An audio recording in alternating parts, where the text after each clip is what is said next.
Cancer doctor the feds call a fraud. We'll find out how long he'll spend behind bars on Monday. Dr. Farid Fata made millions off giving his patients unnecessary treatments. 7 Action News reporter Anu Prakash tells us why Fata's victims are anxiously awaiting sentencing day. Some of Dr. Fata's victims are anxiously awaiting sentencing day so they can look him in the eye and speak their mind. But for others, the thought of that is just too painful. Maybe it's best that I don't go. Yeah, that makes perfect sense to me. It's best. Just the thought of facing the man she believes killed her mother is just too much to bear. Alicia Taylor's mom, Eunice, was under the care of oncologist Dr. Farid Fata for 2 years. The 6-year anniversary of her death is tomorrow. I believe he gave her too much. Too much chemo? Too much chemo.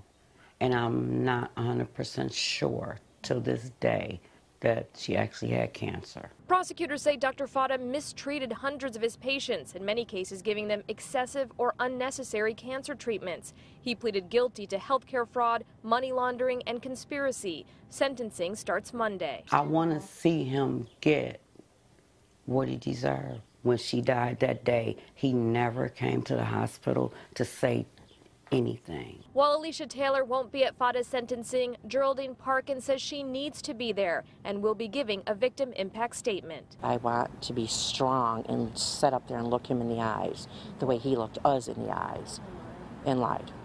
Except for mine won't be alive. Parkin says Fata gave her husband Tim excessive treatments for lymphoma. Right now he doesn't have an immune system, so he's sick all the time and he has a lot of bone pain.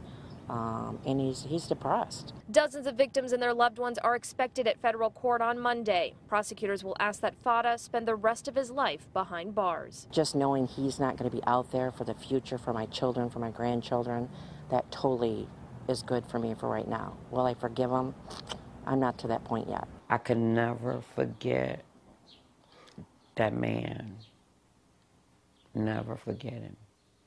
And I've asked God to help me forgive him, but I haven't quite gotten there yet. Anu Prakash, 7 Action News.